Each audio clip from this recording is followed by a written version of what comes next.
Ad-Dukhan di ayat yang ketiga. Allah Subhanahu wa taala mengungkapkan inna anzalnahu fi lailatin mubarakah.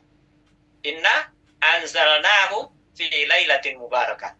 Sungguhnya kami Allah Subhanahu wa taala telah menurunkannya.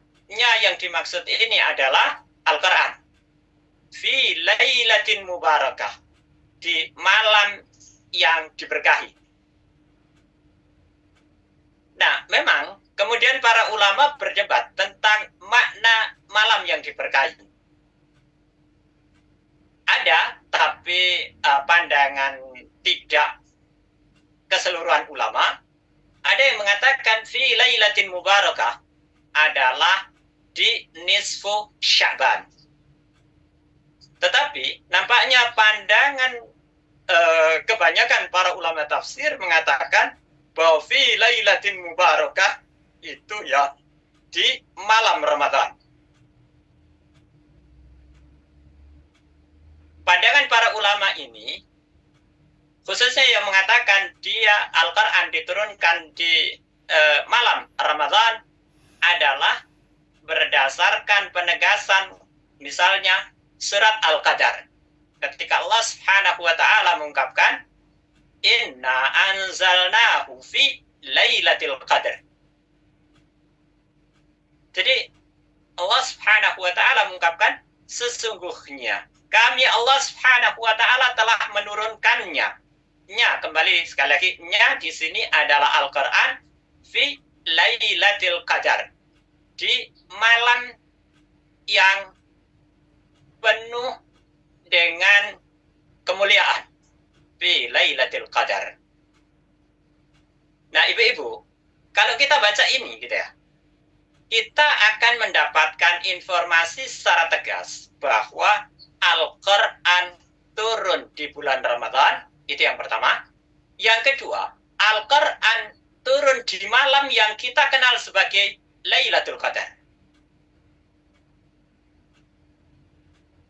Disebut juga Lailat Mubarakah, malam yang diberkahi.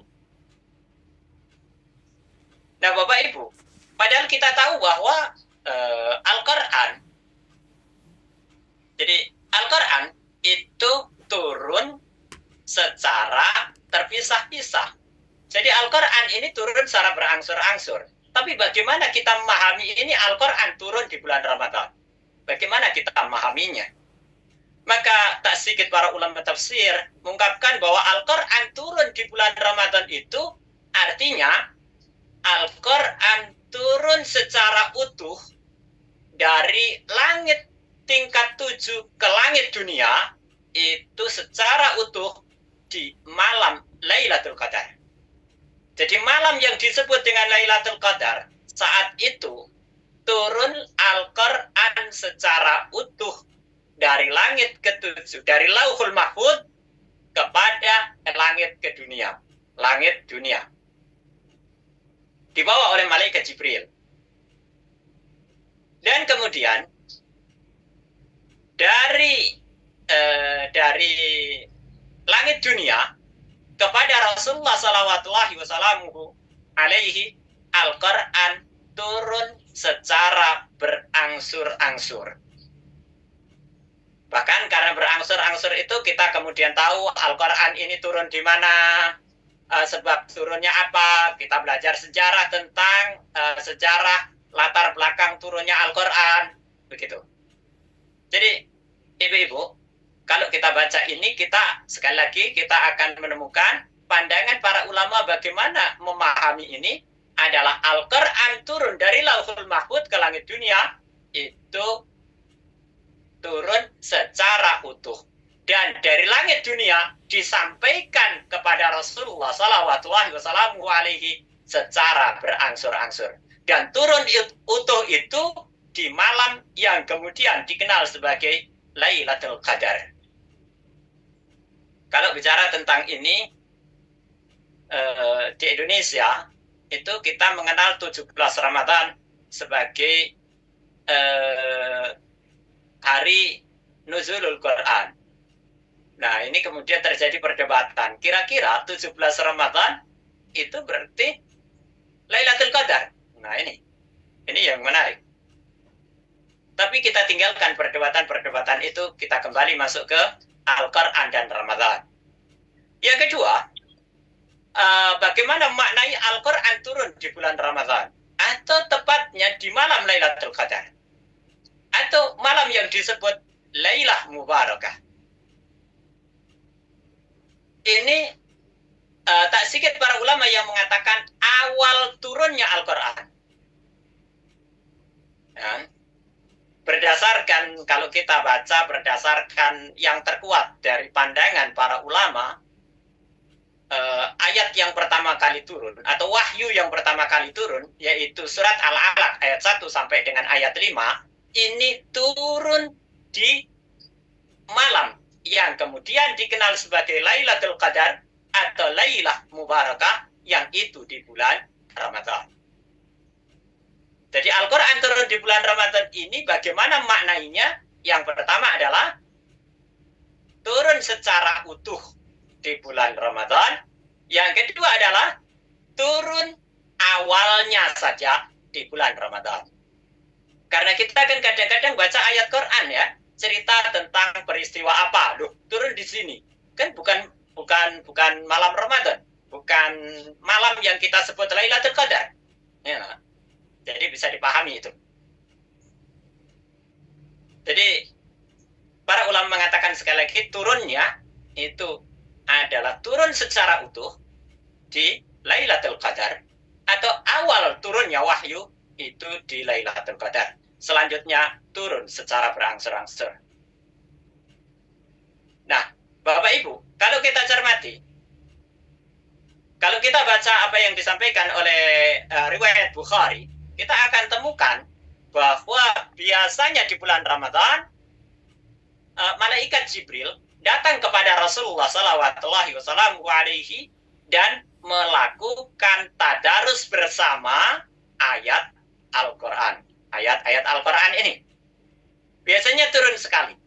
Tetapi dari riwayat Bukhari kita temukan bahwa di tahun wafatnya Rasulullah. Jadi di tahun wafatnya Rasulullah. Jadi Rasulullah di tahun wafatnya itu, Rasulullah di bulan Ramadan itu malaikat Jibril turun 2 kali. Bisa dipahami ya? Turun 2 kali.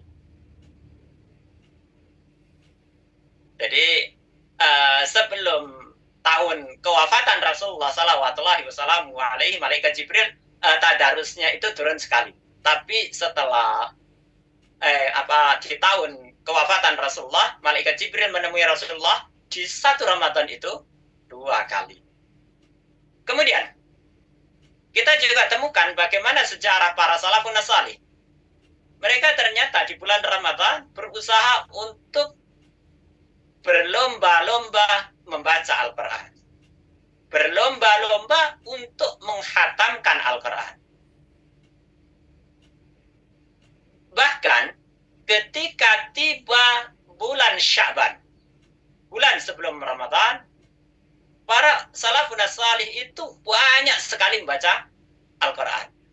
Mereka mengatakan, di bulan Sya'ban ini kami latihan untuk memperbanyak menghatamkan Al-Quran, dan perlombaan sejatinya di bulan Ramadan.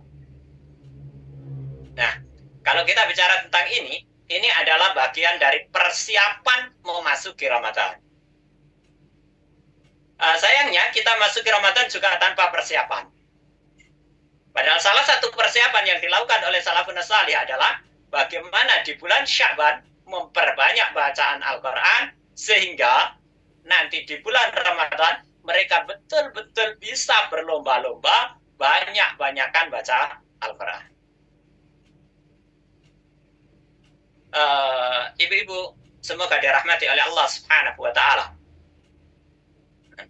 Kalau kita cermati ayat yang saya sampaikan dan kemudian cerita yang diriwayatkan oleh Bukhari, kemudian juga cerita tentang bagaimana salafus salih di dalam Ramadan, interaksinya dengan Al-Quran, maka kita akan menemukan beberapa poin penting.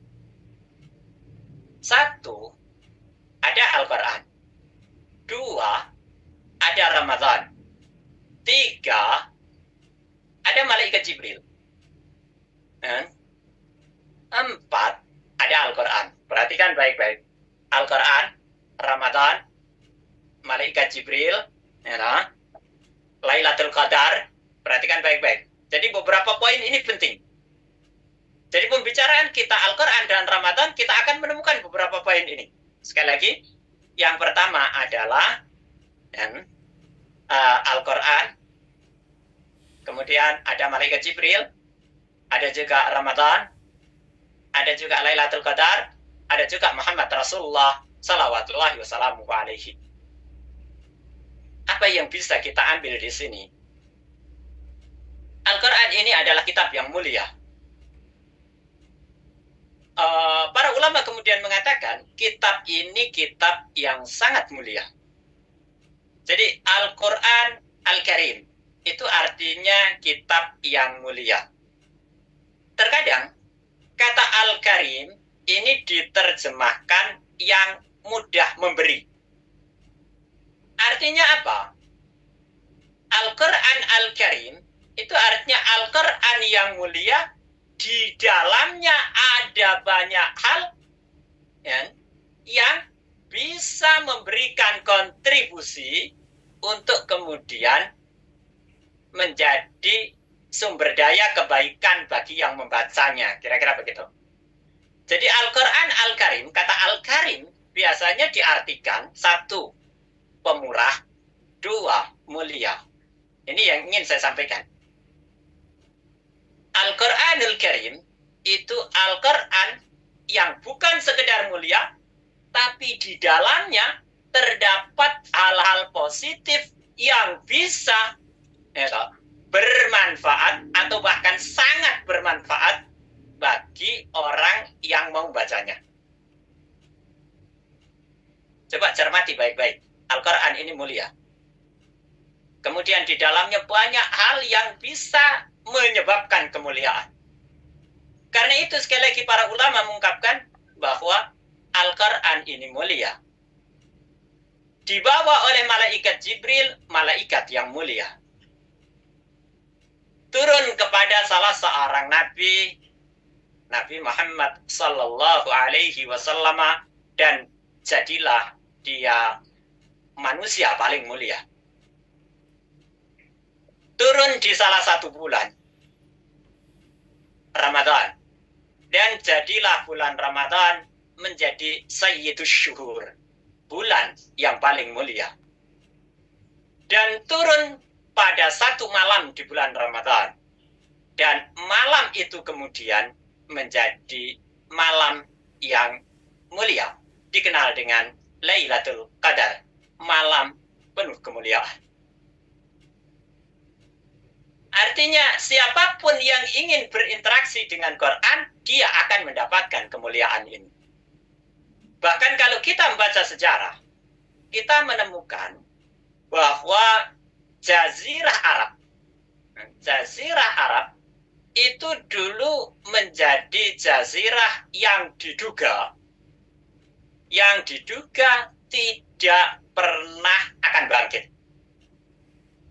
Jadi para sejarawan itu memandang sebelah mata terhadap kondisi Jazirah Arab.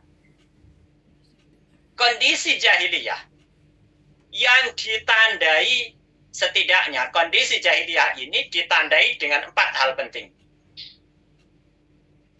Satu adalah kejahilan, 2 adalah perpecahan, 3 adalah kehinaan, 4 adalah kelemahan.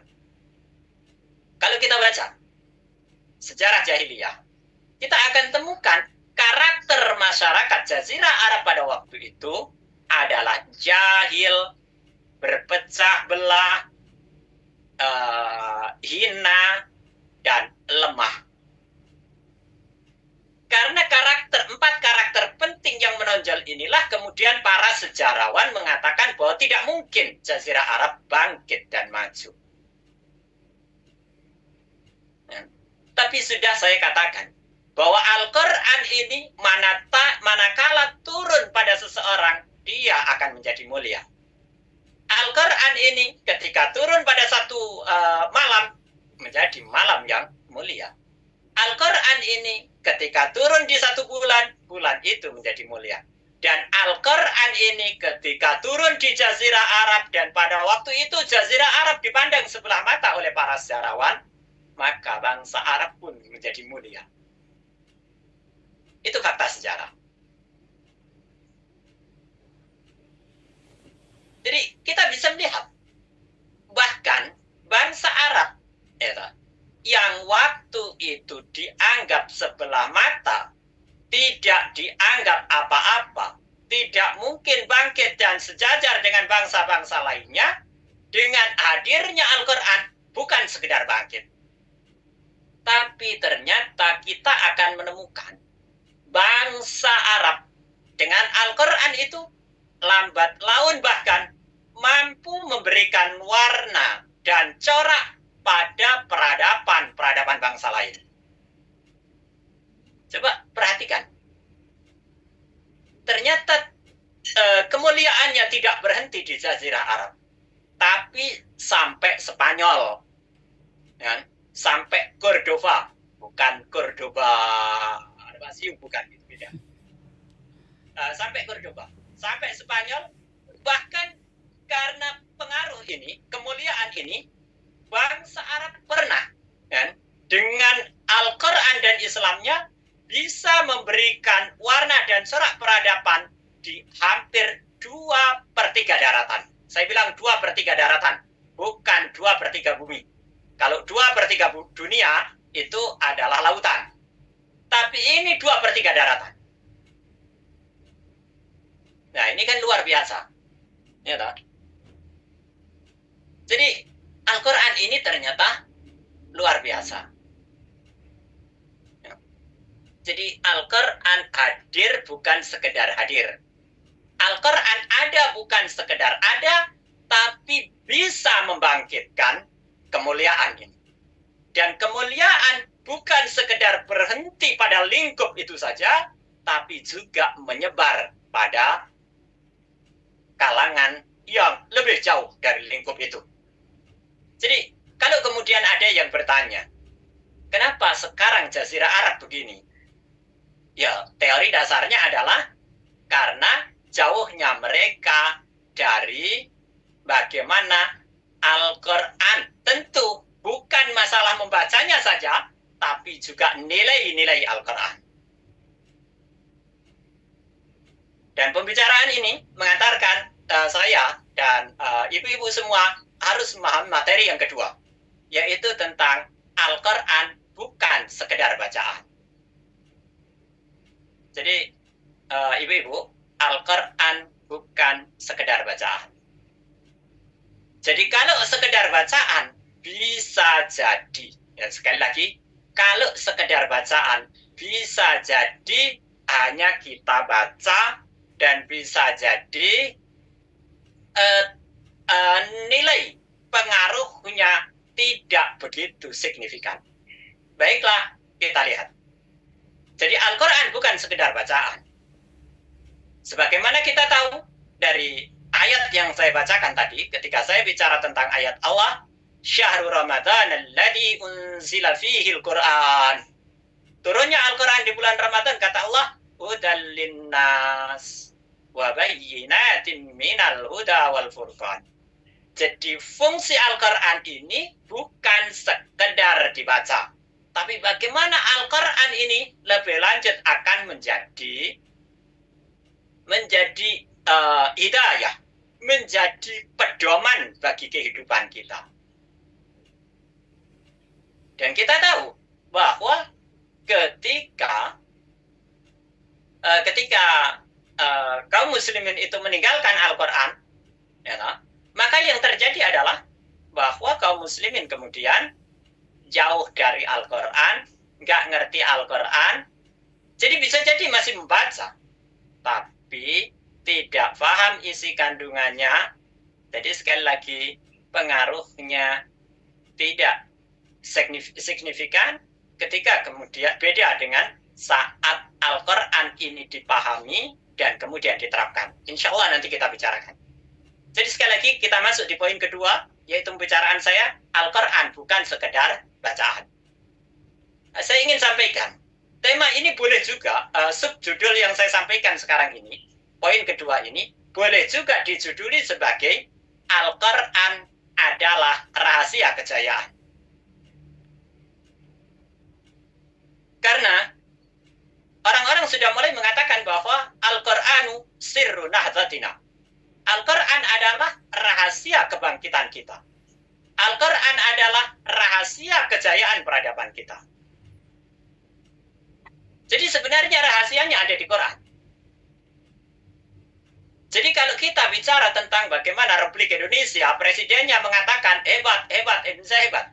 Sebenarnya kita hanya butuh bagaimana panduan untuk hebat itu ada. Dan kalau kita bicara tentang hebat, ya kembalilah kepada Quran. Karena sudah ada dalam catatan sejarah tadi. Bagaimana bangsa Arab, ya toh? Bagaimana bangsa Arab yang saya katakan hampir tidak dianggap keberadaannya dalam sejarah dunia, ternyata bisa bangkit luar biasa dan mampu memberikan warna dan corak pada peradaban bangsa-bangsa lainnya. Itu rahasianya ada pada Al-Quran. Nah, ibu-ibu, saya ingin menyampaikan beberapa isyarat bahwa memang Al-Quran itu adalah rahasia kebangkitan, rahasia kejayaan, dan rahasia bangkitnya peradaban kita. Isyarat yang pertama, bisa ibu-ibu buka misalnya di surat Al-Jumu'ah di ayat yang kedua. Di surat Al-Jumu'ah di ayat yang kedua. Ini isyarat yang pertama. Nah, ibu-ibu bisa temukan. Di ayat itu Allah Subhanahu wa ta'ala mengungkapkan, Huwallazi ba'atsa fil ummiyina rasulan minhum. Dialah Allah Subhanahu wa ta'ala yang mengutus fil ummiyin, di tengah orang-orang yang ummi, orang-orang yang tidak bisa membaca dan menulis, rasulan, seorang rasul, minhum, dari mereka. Perhatikan baik-baik. Apa peran yang dilakukan oleh rasul ini? Yatslu alaihim ayatih, membacakan ayat-ayat Allah. Yang kedua, wa yuzakkihim, dan melakukan tazkiyah, pembersihan, pensucian, penumbuh kembangan kejiwaan. Kemudian yang ketiga, kata Allah Subhanahu wa ta'ala, wa yu'allimukumul kitaba wal hikmah, mengajarkan Al-Quran dan Sunnah. Wa in kanu min qablu lafi dhalalin mubin. Sungguh, sebelum kehadiran Rasulullah sallallahu wasallam alaihi dengan tugas-tugas ini, ya, kanu, mereka lafi dhalalin mubin, dalam kesesatan yang nyata. Jadi ibu-ibu, perhatikan baik-baik. Jadi ayat ini mengisyaratkan secara tegas bahwa Al-Quran adalah rahasia dari kebangkitan. Al-Quran adalah rahasia dari kejayaan. Karena apa? Itu kan di ujung ayat Allah mengungkapkan wa in kanu min qablu lafi dhalalin mubin. Bangsa Arab pada waktu itu dalam kondisi kesesatan yang nyata. Kesesatan yang nyata ini yang kemudian tadi saya katakan dengan 4 karakter penting tadi. Jahil, hina, berpecah belah, dan kemudian lemah. Kemudian Allah Subhanahu wa ta'ala mengutus Muhammad Rasulullah sallallahu wasallam alaihi dalam saat yang tepat. Di waktu yang benar-benar tepat. Diutuslah Rasulullah sallallahu wasallam alaihi. Dan bersama Rasul itu dibawahi Al-Quran. Tugas kerasulan ini perhatikan dengan baik-baik. Yang pertama adalah yatslu alaihim ayatih, membacakan ayat-ayat Allah. Jadi perlu saya sampaikan bahwa orang yang ingin bangkit, negeri-negeri yang ingin bangkit dari keterpurukannya, negeri-negeri yang ingin jaya peradabannya, mau tidak mau harus ada pahlawan yang mau membacakan ayat-ayat Allah. Dan ini sudah dilakukan oleh Rasulullah. Harus ada yang mau membacakan ayat-ayat Allah. Yang kedua adalah wa yuzakkihim, melakukan pensucian, melakukan pembersihan, melakukan penumbuh kembangan masalah-masalah kejiwaan. Disinilah poin tazkiyatun nafs. Jadi selain harus ada pahlawan yang membacakan ayat-ayat Allah, juga harus ada pahlawan yang siap melakukan pembersihan moral. Jadi bangsa manapun, siapapun yang ingin bangkit kembali peradabannya, yang ingin menjadi negeri hebat, harus ada pahlawan yang mau membacakan ayat-ayat Allah, pahlawan yang mau memperbaiki moral, dan yang ketiga adalah pahlawan yang siap membacakan Al-Quran dan Sunnah. Nah, ini jelas sekali. Dan ternyata inilah rahasia bagaimana kebangkitan bangsa Arab itu. Jazirah Arab bangkit karena ada pahlawan. Pahlawan itu adalah Rasulullah Muhammad SAW, dan perannya ini adalah 3. Membacakan ayat-ayat Allah, melakukan tazkiyah, dan yang ketiga adalah mengajarkan Al-Quran dan Sunnah. Jadi ketika peran kenabian ini sudah berakhir dengan wafatnya Rasulullah SAW, dan wahyu juga turunnya sudah terputus setelah meninggalnya Rasulullah SAW, maka peran-peran ini harus ada yang siap mengambilnya. Siapa? Kalau bukan kita. Tidak mungkin orang-orang jalanan, tidak mungkin orang-orang yang biasa hidup menjadi gembel di terminal, tidak mungkin kemudian para preman kita serahkan tugas ini kepada mereka. Kita nggak mungkin. Kitalah yang harusnya mengambil alih ini. Sekali lagi kata kuncinya adalah pada bagaimana ayat-ayat Allah, bagaimana Al-Quran. Jadi kalau ada para pahlawan yang melakukan 3 kerja kenabian ini, insya Allah bangsa apapun akan bangkit. Jadi sekali lagi, Al-Quran bukan sekedar bacaan, tapi Al-Quran juga merupakan rahasia kejayaan. Ini isyarat yang pertama. Nah, ibu-ibu, isyarat yang kedua. Isyarat yang kedua bisa kita temukan misalnya di dalam riwayat Muslim. Dalam riwayat Muslim, Rasulullah SAW mengungkapkan innallaha yarfa'u bihadzal kitabi aqwama. Jadi sesungguhnya Allah mengangkat bangsa-bangsa bihadzal kitab, dengan kitab ini. Maksudnya adalah Al-Quran. Jadi peradaban bangsa-bangsa diangkat oleh Allah Subhanahu wa ta'ala. Kejayaan bangsa-bangsa diangkat oleh Allah Subhanahu wa ta'ala. Ditinggikan oleh Allah Subhanahu wa ta'ala dengan Al-Quran. Innallaha yarfa'u bihadzal kitabi aqwama. Jadi derajatnya ditinggikan, kejayaan peradabannya ditinggikan.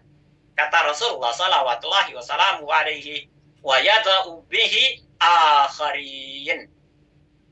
Dan dengan Al-Quran pula Allah menjatuhkan bangsa-bangsa yang lain. Coba cermati ini. Saya pikir apa yang diriwayatkan oleh Imam Muslim ini, ya toh, ini riwayat Muslim, yang disampaikan oleh Imam Muslim ini ternyata tidak usah ditakwil.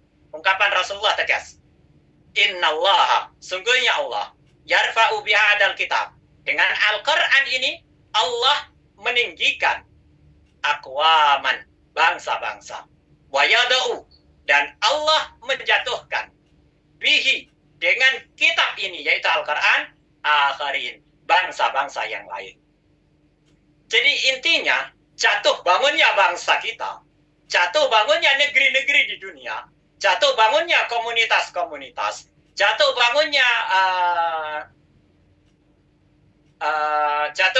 kaum-kaum, itu karena apa? Karena bab penting, yaitu Al-Quran. Kalau kita ingin maju, kalau kita ingin hebat, ya kembalilah kepada Al-Quran. Jadi, ibu-ibu, semoga dirahmati oleh Allah Subhanahu wa Ta'ala. Sekali lagi, yang pertama tadi isyarat dari Allah Subhanahu wa Ta'ala di surat Al-Jumu'ah. Isyarat seperti di surat Al-Jumu'ah itu sebenarnya banyak di ayat Al-Quran. Tapi surat Al-Jumu'ah itu hanya menjadi salah satunya. Kemudian, isyarat yang kedua tadi, apa yang diriwayatkan oleh Imam Muslim, bahwa sungguhnya Allah meninggikan, mengangkat bangsa-bangsa dengan Al-Quran dan menjatuhkan bangsa-bangsa yang lain dengan Al-Quran pula. Kemudian isyarat yang ketiga, bahwa Al-Quran adalah rahasia peradaban, rahasia kejayaan, rahasia kebangkitan. Isyarat yang ketiga bisa kita temukan dalam catatan sejarah. Kalau kita rajin baca sejarah, maka tak sedikit para ulama yang mengatakan rahasia kemenangan Rasulullah itu ada di 3 titik penting. Rahasia kemenangan Rasulullah SAW ada di 3 titik penting. Inilah yang disarikan oleh para ulama. Jadi 3 titik penting. Yang pertama adalah keimanan yang melahirkan kesabaran. Yang kedua adalah keberhasilan Rasulullah untuk mentarbiyah para sahabatnya menjadi ibarat Al-Quran yang berjalan di permukaan bumi. Dan yang ketiga adalah kemampuan Rasulullah untuk mengimplementasikan Islam dalam kehidupan. Jadi ibu-ibu perhatikan baik-baik. Jadi ini catatan sejarah. Jadi artinya ada 3 rahasia kemenangan Rasulullah. Rasulullah itu bisa menang. Kenapa? Satu, karena iman. Iman ini yang kemudian melahirkan kesabaran, ketabahan, dan kekokohan dalam memegang prinsip. Kita coba lihat misalnya apa yang terjadi dengan Bilal bin Rabah. Ini dalam kasus ini. Ketika imannya kuat, Bilal disiksa gak karu-karuan itu tetap bertahan. Kita juga bisa melihat bagaimana keluarga Yasir, kemudian bersama istrinya Sumayyah, dan bersama anaknya Ammar. Apa yang bisa kita lihat? Begitu kokohnya mereka untuk berpegang teguh pada Islam, luar biasa, sampai mengantarkan misalnya Sumayyah menjadi wanita yang mati syahid pertama dalam Islam. Kenapa bisa kuat gitu? Itu masalah iman. Kemudian, yang ada kaitannya dengan pembicaraan kita kali ini adalah kemampuan Rasulullah untuk mendidik sahabatnya menjadi generasi Qurani. Sudah saya jelaskan tadi bahwa generasi Qurani itu adalah ibarat Al-Quran yang berjalan di muka bumi. Jadi siapapun yang ingin menang, harusnya selain melakukan pemupukan, penanaman iman yang kuat, juga harusnya bisa membangun generasi Quran. Generasi yang hidupnya itu ibarat Al-Quran yang berjalan di permukaan bumi. Jadi, Kayaknya gitu ya, dia menjadi etalase bagi Al-Quran. Teori Al-Quran itu bilang begini, begitulah kehidupannya. Itu para sahabat. Itu makanya generasi sahabat itu disebut-sebut sebagai generasi yang tidak ada duanya. Dan generasi yang disebut-sebut khairul qurun di nomor pertama. Generasi yang hidup pada kurun terbaik. Ini para sahabat. Tapi kita berhenti di sini. Keberhasilan Rasulullah SAW membentuk para sahabat menjadi generasi Qurani itu jangan kita lihat begitu saja. Tapi kita lihat Rasulullah sebelumnya sudah berhasil untuk menjadikan diri beliau sebagai manusia Qurani lebih dulu. Coba perhatikan. Suatu ketika para sahabat bertanya kepada Ibunda Aisyah radhiyallahu anha tentang akhlak Rasulullah. Maka dijawab oleh Ibunda Aisyah, kana khuluqul Quran. Akhlaknya adalah Al-Quran. Jadi untuk membangun generasi Qurani, ternyata Rasulullah lebih dulu memposisikan diri, menjadikan dirinya pantas untuk melakukan itu. Artinya Rasulullah membangun dirinya sebagai manusia Qurani, dan setelah itu mentarbiyah para sahabat menjadi manusia ibarat Al-Quran yang berjalan di permukaan bumi. Yang ketiga, tadi apa rahasia yang ketiga? Yaitu kemampuan Rasulullah untuk mengimplementasikan Islam dalam kehidupan. Artinya apa? Bahwa Islam ini bukan hal yang mati. Islam bukan teori-teori, sebagaimana Al-Quran bukan sekedar teori, tapi bagaimana bisa diaplikasikan. Jadi, ibu-ibu, kita sudah bicara tentang ini. Yang pertama tadi apa? Yang pertama tentang isyarat ini, surat Al-Jumu'ah. Kemudian yang kedua, hadis diriwayatkan oleh Muslim. Dan yang ketiga, catatan sejarah. Yang keempat, kesaksian non-muslim. Ini penting. Kenapa saya sampai mengangkat kesaksian non-muslim? Kesaksian non-muslim ini penting untuk kita ingat. Saya ingin bicarakan bahwa di saat kaum muslimin lupa bahwa sejatinya rahasia kebangkitannya ada pada Al-Quran, non-muslim dengan sangat terang benderang mengetahui rahasia itu. Salah satunya apa yang disampaikan misalnya oleh Gladstone. Gladstone itu orang penting di Inggris. Gladstone. Suatu ketika Gladstone ini berada di tengah para pemimpin Inggris. Kita tahu non-muslim ini, sekali lagi non-muslim, sambil mengangkat mushaf Al-Quran. Gladstone ini mengatakan, madama hadal Qur'anu mawjudan. Selama Al-Quran ini masih ada, kata Gladstone, falan tastati'u rubbas saytarah al-syar. Maka Eropa tidak akan pernah bisa menguasai dunia timur. Wala an takuna hiya nafsuha fi aman. Dan bahkan Eropa akan tidak pernah merasa aman. Poin yang terakhir memang harus diperdebatkan. Eropa tidak merasa tidak aman karena adanya Al-Quran, harus diperdebatkan. Tetapi frasa pertama dari pembicaraan siapa? Pembicaraan Gladstone itu bisa kita tangkap bahwa Gladstone yang non-muslim ini di depan para petinggi negeri non-muslim mengatakan selama Al-Quran masih ada, walan tastati'a rubbas syaitar al-asar, Eropa tidak akan pernah bisa menguasai dunia timur. Ini penting. Jadi ibu-ibu, secara tegas bagaimana Gladstone non-muslim ini mengetahui bahwa rahasia kekuatan, rahasia kejayaan, rahasia kebangkitan negeri-negeri muslim adalah pada Al-Quran. Nah ini. Nah, kita kok sekarang kayaknya diincar banyak negeri. Ya, itu masalahnya. Kita ternyata tidak kembali kepada Al-Quran. Hal yang hampir mirip, ini kita baca juga pada kesaksian Napoleon Bonaparte. Napoleon Bonaparte ketika ikut terlibat dalam invasi ke Mesir, itu ternyata sempat menemukan satu kitab. Kitab itu pada akhirnya kita katakan sebagai Al-Quran.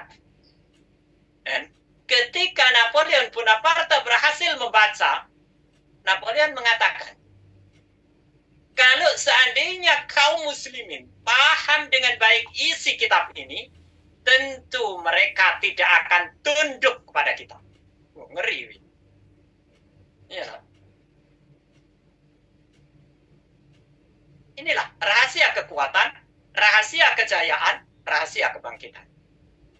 Non-muslim saja tahu, sementara umat Islam melupakan kondisi yang sangat penting ini. Al-Quran sebagai rahasia kebangkitan. Jadi ibu-ibu, kita sudah mendapatkan isyaratnya dari Al-Quran. Kita juga mendapatkan isyarat dari hadis Rasulullah SAW. Kemudian kita juga mendapatkannya dari membaca sejarah. Dan kita juga kemudian mendapatkannya dari kesaksian non-muslim. Kurang apanya? Bahwa Al-Quran, ya, sekali lagi, Al-Quran bukan sekedar bacaan, tapi Al-Quran menjadi rahasia kejayaan. Nah, ibu-ibu, kita sudah bicara dua hal. Tadi yang pertama adalah tentang Al-Quran dan Ramadan. Yang kedua adalah Al-Quran bukan sekedar bacaan. Tapi saya juga mengatakan di poin kedua tadi bisa jadi judulnya menjadi Al-Quran rahasia kejayaan. Poin ketiga, interaksi kita dengan Al-Quran, relasi kita dengan Al-Quran.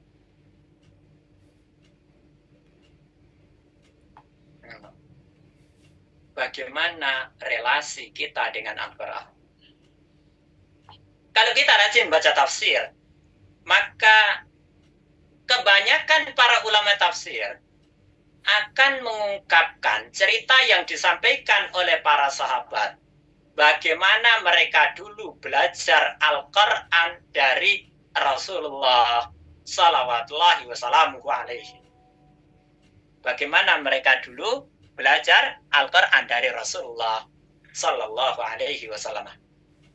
Kebanyakan para ulama tafsir mengutip ungkapan mereka, ungkapan para sahabat dengan ungkapan begini. Kunna ta'allamna al-Quran wal ilma wal amala ma'an. Ya, dulu para sahabat itu ketika belajar Al-Quran dan Rasulullah tidak lebih dari 10 ayat. Tetapi waktu itu Rasulullah mengajari para sahabat. Para sahabat belajar dari Rasulullah itu belajar dengan 3 ranah penting. Satu adalah kunna ta'allamna al-Quran. Belajar membacanya. Wal ilma, dan belajar memahaminya. Wal amala, dan belajar mempraktekkan jami'an sekaligus. Inilah 3 ranah yang dilakukan oleh Rasulullah kepada para sahabat. Jadi baca Quran itu bukan sekedar baca, tapi bagaimana berusaha untuk memahaminya dan kemudian bagaimana berusaha untuk mempraktekannya. Dulu para sahabat belajarnya langsung membaca, memahami, dan mempraktekkan jami'an sekaligus. Itu yang dilakukan oleh para sahabat.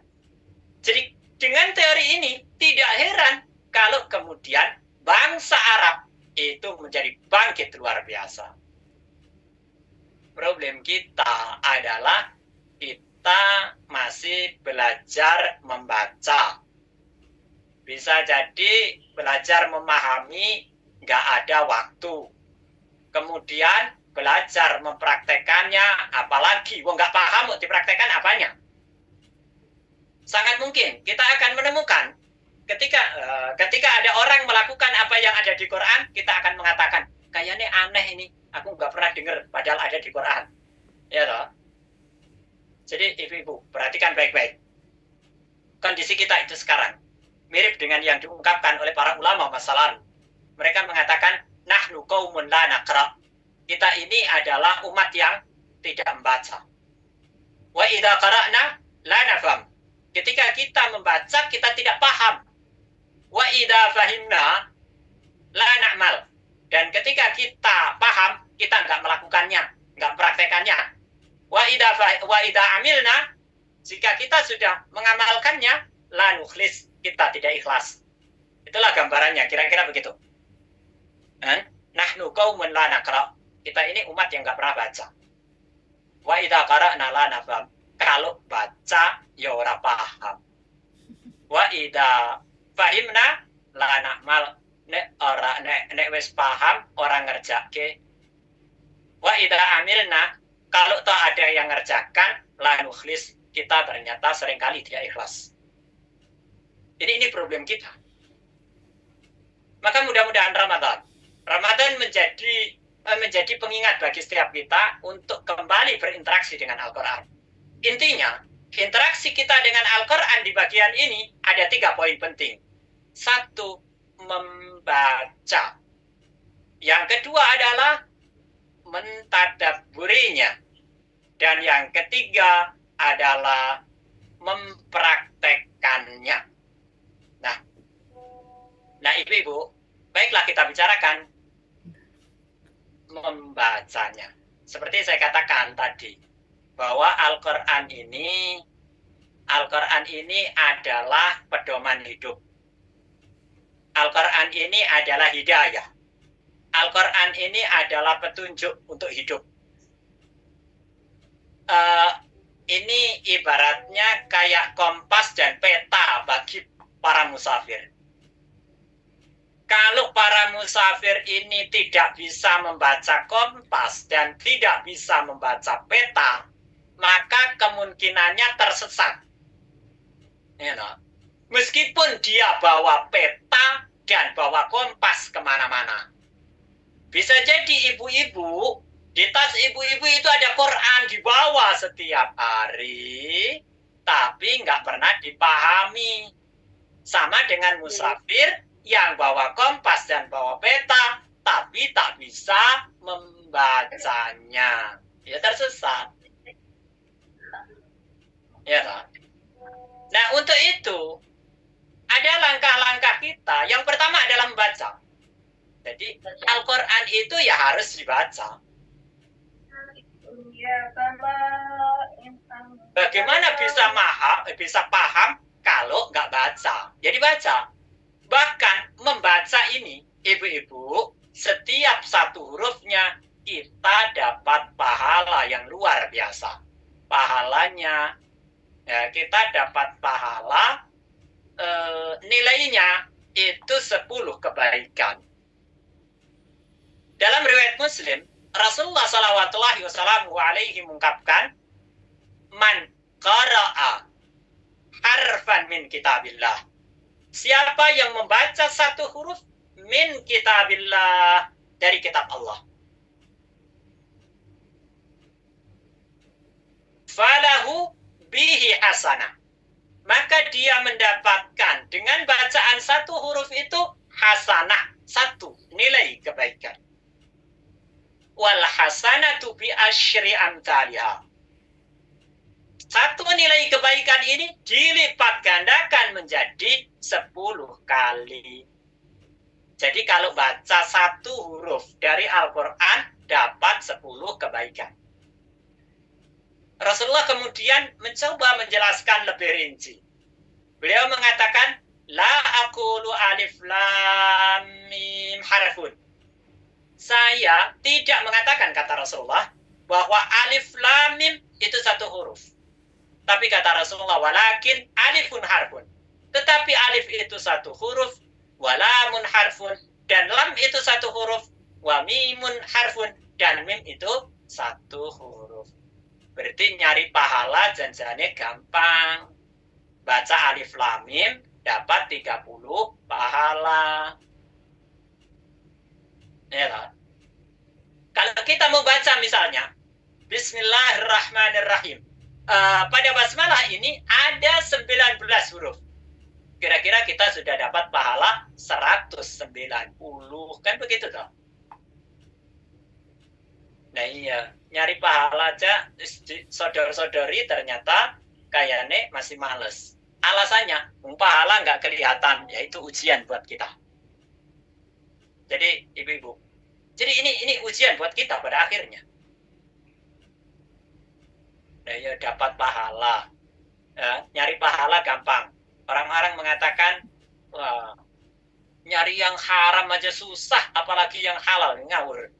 Itu ngawur pol. Nyari pahala ternyata gampang. Jadi Bapak, Ibu, semoga dirahmati oleh Allah Subhanahu wa Ta'ala. Jadi membaca sudah dapat pahala. Gitu kok masih ada yang malas baca. Ada yang baca malah baca KBM. Ya Allah, baca KBM. Bayar lagi.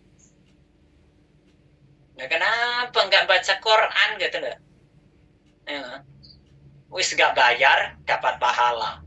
Ya, itu yang pertama. Jadi karena Al-Quran bukan sekedar bacaan, maka interaksi ini harus dilanjutkan. Interaksi yang selanjutnya adalah tadabbur. Jadi interaksi selanjutnya adalah tadabbur. Karena setelah kita baca, kita harus jujur mengatakan, tidak semua kita membaca Al-Quran dan langsung paham. Karena itu harus ada upaya bagaimana mentadabburinya. Jadi ibu-ibu, tadabbur ini penting. Sampai-sampai Allah Subhanahu wa Ta'ala mengungkapkan, afala yatadabbaruna al-Quran am ala qulubin aqfaluha. Apakah mereka tidak mau mentadabburi Al-Quran atau pada hati-hati mereka ada gembok-gemboknya? Itu yang dikatakan oleh Allah Subhanahu wa Ta'ala. Ungkapan ini kalau kita baca nadanya memang serem, ya tak? Seolah-olah Allah ingin mengatakan orang yang tidak mau mentadabburi Al-Quran adalah orang yang hatinya tergembok, orang yang hatinya terkunci. Itu. Karena memang Al-Quran bukan sekedar bacaan. Betul. Baca saja sudah dapat pahala. Tapi kan fungsi Al-Quran menjadi pedoman hidup. Fungsi Al-Quran menjadi hidayah. Fungsi Al-Quran menjadi peta dan kompas bagi kehidupan kita. Jadi ini memang harus ada upaya untuk mentadabburi. Karena itu ketika Ustadz Wahidin mengharapkan ada kajian tadabbur, saya mengiyakan dan alhamdulillah masih jalan. Ibu-ibu, saya juga mengundang ibu-ibu untuk bisa hadir tiap Ahad jam 7 sampai jam 8 pagi di Masjid Imam Syafi'i di Yayasan Ulin Nuha. Ya, tadabbur. Jadi tadabbur, memahami isi kandungan Quran ini sebagai langkah selanjutnya untuk mempraktekkannya. Kemudian interaksi kita yang ketiga adalah mengamalkan, mempraktekkan.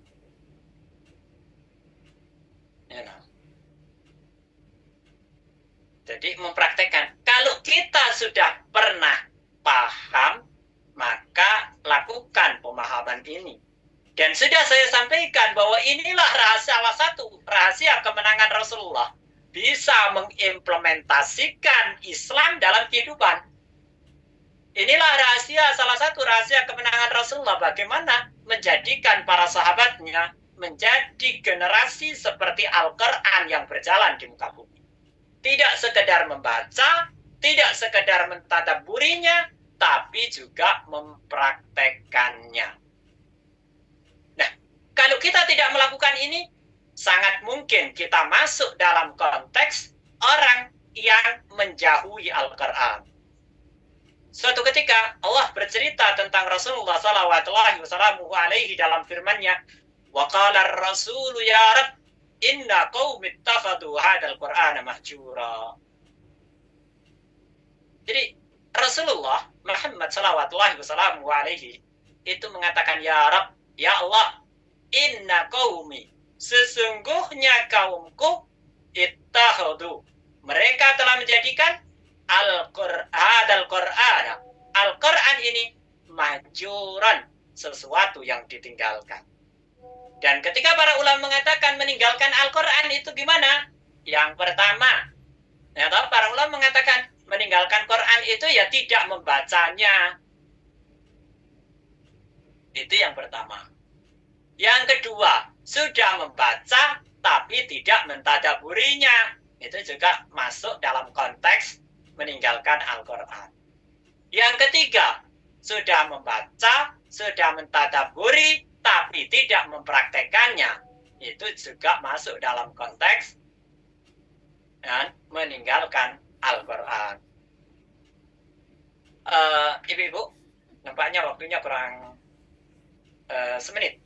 Tapi waktu yang kurang semenit ini, saya mengingatkan, ada tradisi di kita, namanya adalah wirid Al-Quran. Pembicaraan wirid Al-Quran ini pernah saya bicarakan di tengah-tengah acara JR untuk dewasa. Ketika kita bicara tentang wirdul muhasabah, ya, jadi wirid Al-Quran kita itu ada 3. Wirid Al-Quran. Yang pertama adalah membaca, wirdut tilawah. Yang kedua adalah mentadabburi, wirdut tadabbur. Dan yang ketiga adalah wirdul hifzi, yaitu mencoba menghafal. Nah, wirdut tilawah ini, ya kalau para aktivis harusnya 1 juz dalam setiap hari. Kemudian kalau wirdul tadabbur bisa 1 atau 2 ayat setiap hari, mentadabburi 1 atau 2 ayat. Kemudian yang ketiga, wirid menghafal bisa 1 atau 2 ayat. Ini adalah wirid harian. Nah, waktu itu saya jelaskan juga bahwa Al-Quran terbitan Indonesia itu mempunyai 3 pita, ya toh? Ada ya 3 pita. 3 pita itu, pita yang pertama adalah wirid membaca, pita yang kedua itu adalah wirid tadabbur, pita yang ketiga adalah wirid menghafal. Ya, Ibu-ibu, nampaknya sampai di sini dulu, waktunya sudah habis dan lebih 1 menit di jam digital saya.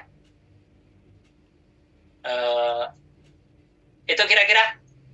Saya pikir tanpa diskusi, kalau ada diskusi bisa lewat WA, bisa dilewatkan Mbak Arum kalau ada yang ditanyakan. Saya pikir itu, sekali lagi mudah-mudahan momentum Ramadan dan momentum kesadaran kita untuk membangun kekuatan relasi dengan Al-Quran akan menjadi momentum kebangkitan, kejayaan, dan peradaban kita. Aku lupa tasma'un. Wallahu a'lam bishawab. Assalamualaikum warahmatullahi wabarakatuh. Waalaikumsalam warahmatullahi wabarakatuh.